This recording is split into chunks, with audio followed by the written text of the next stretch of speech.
Hello, this is Dr. Grande. Today I'll be analyzing the case of Melody Farris. First, I'll look at the background of this case, move to the timeline of the crime, then offer my analysis. Melody Walker Farris was born in February 1960 and lived in the state of Georgia. Sometime around 1980, she married a man named Gary Wayne Farris. The couple went on to have 4 children. Gary became a prominent attorney in Atlanta, Georgia. In 2009, Melody had an affair with a man named Ted.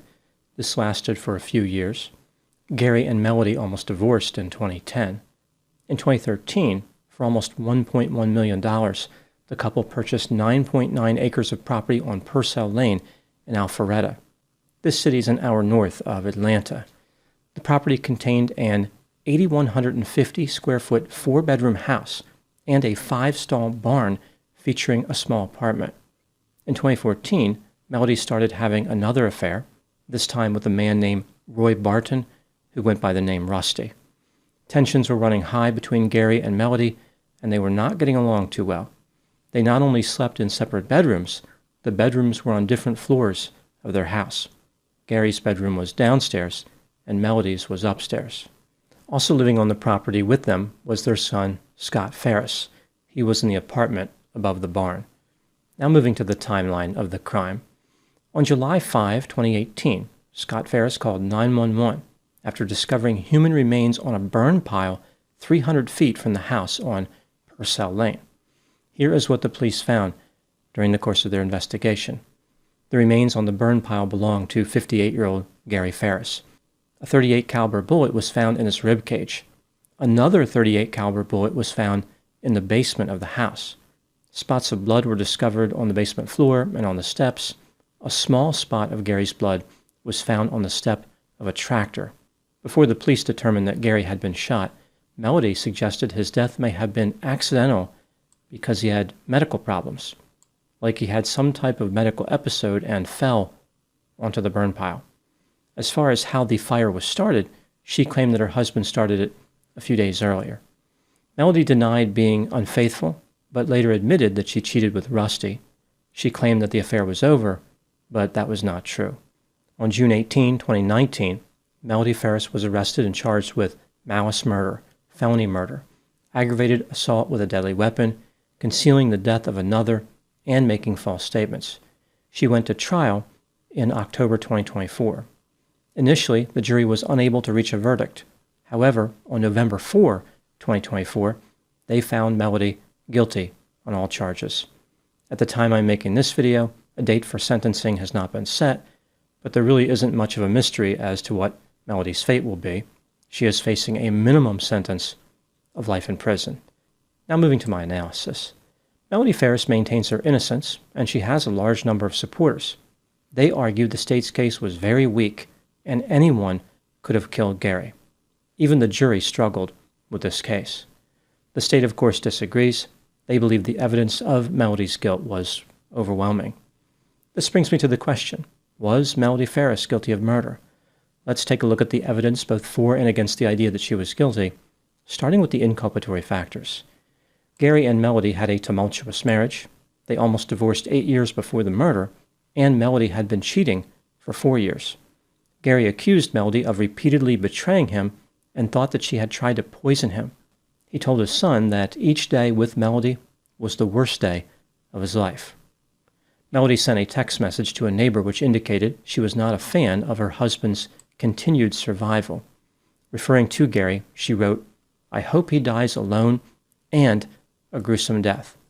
Melody was angry with Gary because he spent a lot of money on his adult children. She complained that she had to obtain permission from him to spend money. Gary had a $2 million life insurance policy, which would have taken care of Melody's financial concerns. On July 4, 2018, at 6:24 p.m., Gary's phone became inactive. His remains were found by Scott on July 5, as I mentioned. The police believe that Gary was murdered sometime after 10 p.m. on July 4. Cell phone data placed Melody's phone at her house when the shooting occurred and when Gary's body was placed on the burn pile. Cell phone data placed Scott's phone an hour away. Furthermore, one of Scott's friends testified that he was with him on July 4. They played golf and attended a party. Gary Farris had been shot one time in the torso. A .38 caliber bullet was recovered from his body. He was burned on a burn pile. He did not do that to himself. The .38 caliber bullet found in the basement was fired from the same revolver. Maybe this was from a shot that missed. The revolver used in the murder was never found, but a few people said they had seen a revolver. For example, Scott claimed that he saw a revolver in the house on June 6, 2018. The wife of his brother Chris said that Melody showed her a revolver on June 27, a week before the murder. Years later, during the trial in October 2024, Melody's second cousin contacted the police and reported that a .38 caliber revolver was missing from her home. Melody initially lied to the police and claimed she never had an affair. Even after admitting to the affair, she falsely claimed it was over. Her affair partner, Rusty, told the police that he spoke with Melody during the early morning hours of July 4. She told him Gary was on the burn pile. On July 8, 2019, when Melody was in jail, she asked Rusty to stop talking and suggested that he was going to single-handedly hang her. Rusty had searched for a wedding ring a week before the murder, which makes it seem like he and Melody had big plans, the kind of plans which would have been interrupted by Gary remaining alive. At the time of his death, Gary weighed 320 pounds, which led to the obvious defense that Melody could not have moved him. She only weighed 130 pounds.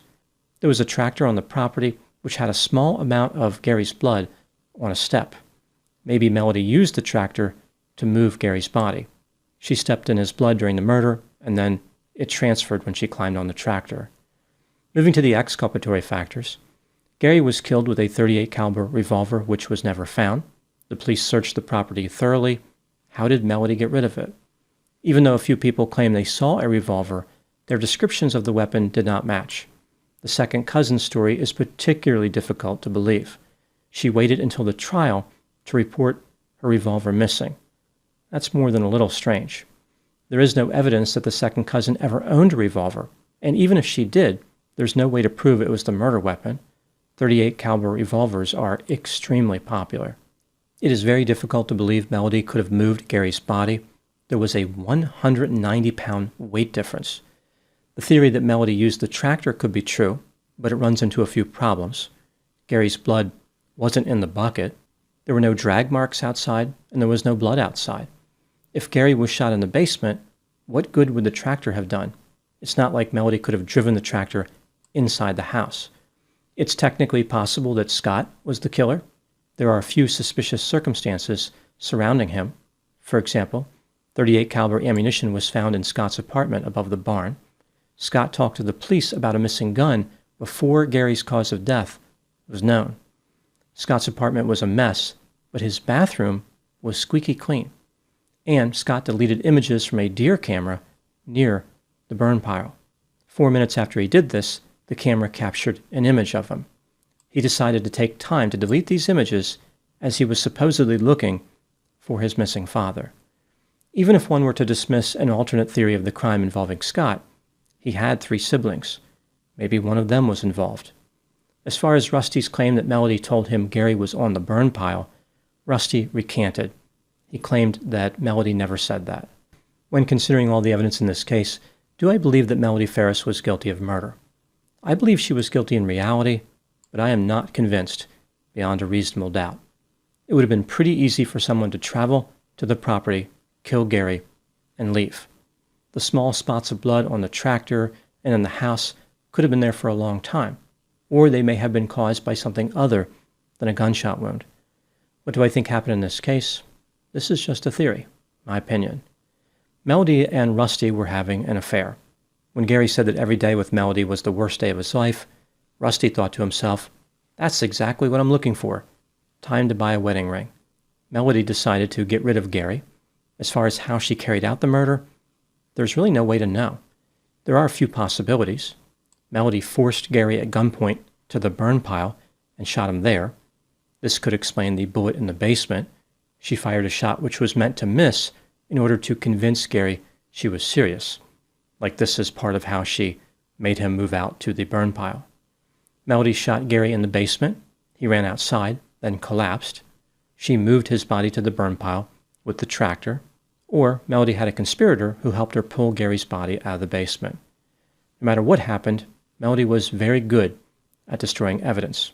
For instance, she somehow disposed of the revolver in a place where the police could not find it. In the end, she was convicted because she had a strong motive. She was cheating, and she had the best opportunity to kill Gary. This is one of those cases that has led to a lot of strong opinions regarding guilt or innocence.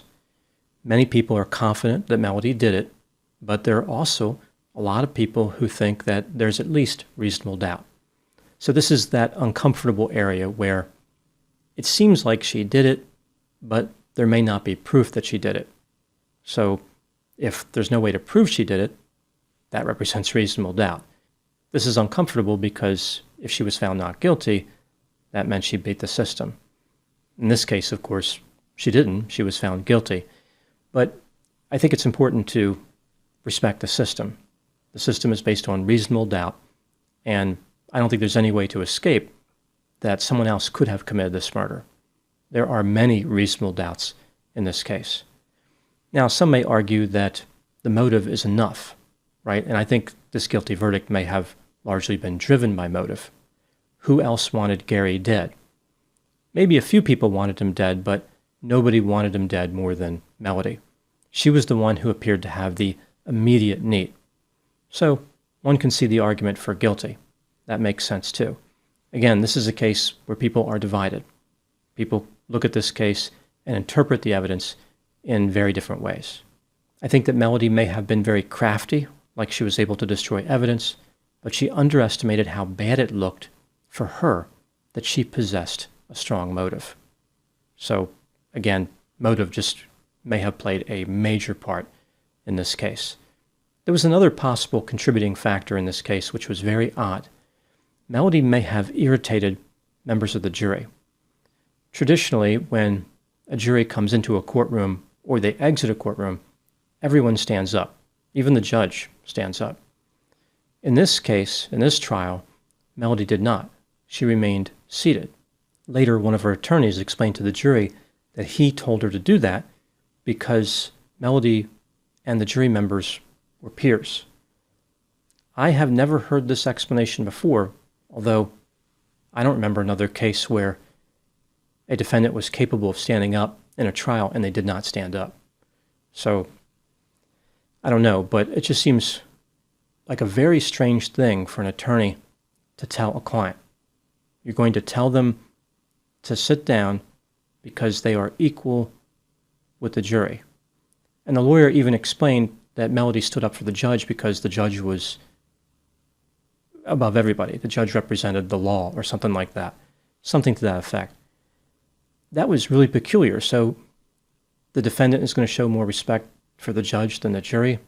The jury is the one making the decision here. So I don't really get what the attorney was trying to do. It's really peculiar. I don't see how it could have possibly helped Melody in her quest to be found not guilty. Like, sitting down isn't going to make her case better. It's going to represent a distraction.